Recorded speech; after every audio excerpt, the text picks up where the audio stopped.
What is going on, YouTubeverse? John Stanek from Johnny Radio here, bringing you my second in a series of tier lists.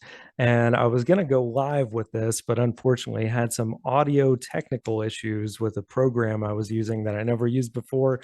So I figured I'll just go back to not live. And here I am on Zoom, safe and sound, doing it the way that I usually do when I do videos with my friend Nathaniel. And I'm just going to share my screen with you and let's get right into it. Let's not waste any time. We're going to do this. And yeah, we did Radiohead last week, my first one, and I think that went very well. And I made a statement that I think they probably have the most perfect discography of any band, or the best, I should say. And I think I'm probably sticking to that, although we'll see, because the Beatles, one of the best of all time. They are my favorite band of all time. So let's get into it. So starting with 1963's debut album, Please Please Me. I'm going to put this, and you may notice I've got, instead of SAB, I've got most fab, very fab, fab, not so fab, and drab. I don't think anything will be in the drab category, but their debut is definitely fab from the opening seconds. That one, two, three, four of I Saw Her Standing There. Of course, you have the title track, From Me to You, John's brilliant version of Twist and Shout. There's some other weaker tracks on here, so I wouldn't put it in the top two categories, but that's good. It kind of gives, as a debut, some room to grow. And the Beatles did have one of the greatest, or maybe the greatest, trajectory of any band, upward from the beginning. And some bands that start out with a perfect album, it's hard to match that again. But I think the Beatles started out very well with a fab there. And so that moves on to 1963's With the Beatles, which I'm going to put also in the fab category. Beatlemania going strong. I Want to Hold Your Hand came out as a single. And then, of course, you got She Loves You, All My Loving. Even Ringo's song, I want to be your lover, baby. So great.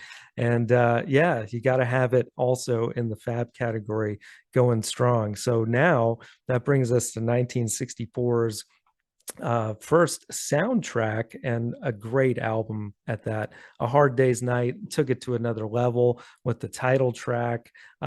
You've got beautiful ballads like If I Fell and I Love Her.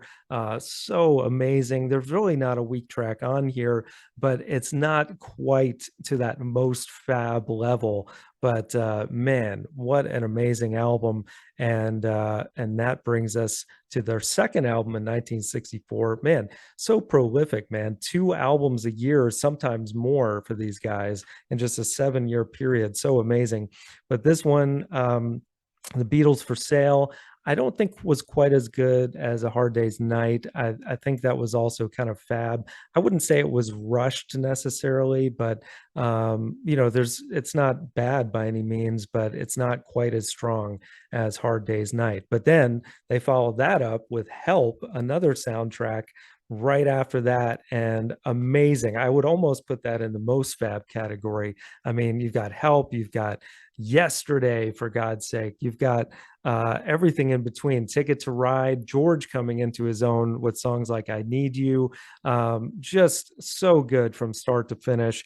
And I would say it's the best of them thus far. That now brings us to the next, some would say a huge leap in creativity for the band with Rubber Soul, which came out also in 65. But I would put it also in the very fab category. There's some songs toward the end that I think are weaker than others. But hey, you got Norwegian Wood, you got Drive My Car, Michelle, The Word. There's just so many great songs. But of course, you have In My Life. I think Lennon had the better songs than McCartney on this one overall. But yeah, so good all the way through. And then that brings us to the next, which is Revolver, which is being released, as a reissue in the near future. A lot of people would put it here, and some would even say it's their best album. I also would actually leave it in the very fab category. I think there's some songs on here like Dr. Robert that don't really do it for me. But then, the highs are very high, like Eleanor Rigby, Tomorrow Never Knows, the opener Taxman. They were really experimenting in the studio at this point and doing some amazing things that inspired their contemporaries and many for many years after. So, I see why a lot of people would have it at most fab, but I'm leaving it there. And then that brings us to Sergeant Pepper. And a lot of people are also going to think I'm crazy for this, but this I'm also leaving in very fab instead of most fab. It's nearly, I mean, it is amazing. A Day in the Life, one of the greatest closing tracks of all time. Of course, just the whole concept that these guys are hiding behind a facade of this other band, Sergeant Pepper, and of course the production by George Martin, just the amazing psychedelia on here. I think that's what it is for me. On repeat listen, some of the more psychedelic songs and some of the songs towards the end don't do it for me on repeat listen as much, but there's some amazing stuff on here and you gotta just love it for what it is. So that brings us now to Magical Mystery Tour, which most people would put it a step down, but I actually think it's right at that same level. Super great album. I mean, you've got the title track, you've got I Am the Walrus, you've got Hello Goodbye, All You Need Is Love. Even the B-sides are gems here, like Baby You're a Rich Man. Of course the film was kind of a flop, but two amazing albums in 1967 back to back here. And that brings us to the first one that I'm going to put in the most fab category. In 1968, the White Album, the self-titled album, 30 plus songs. And not everything is perfect on it, but that's kind of what makes it so great, that it's all over the place, so many different genres. I mean, you've got country rock with Rocky Raccoon, you've got super hard rock with Helter Skelter, some beautiful ballads like Dear Prudence and I Will, brilliant songwriting like Happiness is a Warm Gun. I could go on and on about this thing. It is just amazing. And yeah, you got to have it in the most fab category, which shows that they just keep getting better, right? Well, I say that, but the next album is Yellow Submarine, came out in 69. And this is the only one I'm going to put in the not so fab category. And that's mostly because of these interludes that almost don't even count as songs, but you do have some great actual songs on here like All Together Now and Hey Bulldog, one of their great rockers. But on repeat listen as a full album listening experience, it just doesn't quite hold up. And I realize it's a cartoon movie that it accompanies, but hey, that's the one thing I'm going to have below fab. And some people don't even count it in their discography, but it totally counts. It's an LP that they came out with in 69. But that leads us to Abbey Road, which, if you can see on my wall of perfect albums behind me, it's there. It's a 10 out of 10. I've talked about this album so many times on the channel already.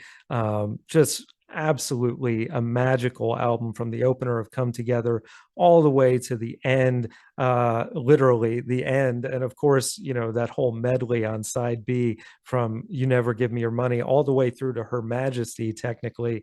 There's nothing weak on here. I even love Maxwell's Silver Hammer and Octopus's Garden, as goofy as those are. And of course, George's two best songs, possibly of his entire tenure as the Beatles. You've got Something and Here Comes the Sun. I mean, come on. Just every single song on here is amazing, and it's an A plus plus, just amazing. So that leaves Let It Be, which technically was recorded before Abbey Road, but of course was released afterwards. And you may be surprised by this, but I'm also going to put that in the most fab category. And, I may get some flack for that one, but I even love the interludes, man, like Dig It and Maggie May. And of course, after watching the Get Back documentary, I think I love the album even more than I already did. But I mean, come on, the title track, just amazing. Across the Universe, I've Got a Feeling, One After 909. Every single song on here, there's something to love about it. And even Phil Spector's production, which Paul has himself said he didn't quite like on songs like The Long and Winding Road, I still find that endearing as well. And I think it's one of their best. So let me know in the comments below what you think of my tier list. What would your three most fab Beatles albums be? And, or more than three. I'm sure maybe the case for some of you, but I think this just goes to show that the Beatles, one of the greatest bands of all time, in my opinion, the best. I still think Radiohead has the best discography as far as the most solid. Nothing in the below fab category for them, but yeah, this is as close to as good as you can get. And so also let me know, what tier list should I do next? I got Zeppelin on the back burner, some other things ready to go. I'll probably put out a poll for you guys to vote on, but these are fun to do. You can visually see what you're talking about. Of course, I also do top fives every Friday on this channel, album reviews. We're in the midst of the top 80 albums of the 80s countdown, so much more. So guys, thank you so much for watching. I really appreciate you being a part of this. It's always just a blast to try new things on the channel. And sorry I didn't get to do it live. I tried to, but whatever program I was using, I may never do that again. So maybe one day I'll do live streaming, but not on this one, guys. But thanks again so much, and I'll see you soon. And as always, Viva la vinyl. So guys, thanks so much for watching. Please like, subscribe, and be sure to ring the bell for notifications so you can always see great quality content like you're seeing on the screen right now. Thank you so much for supporting Johnny Radio, and I'll see you soon.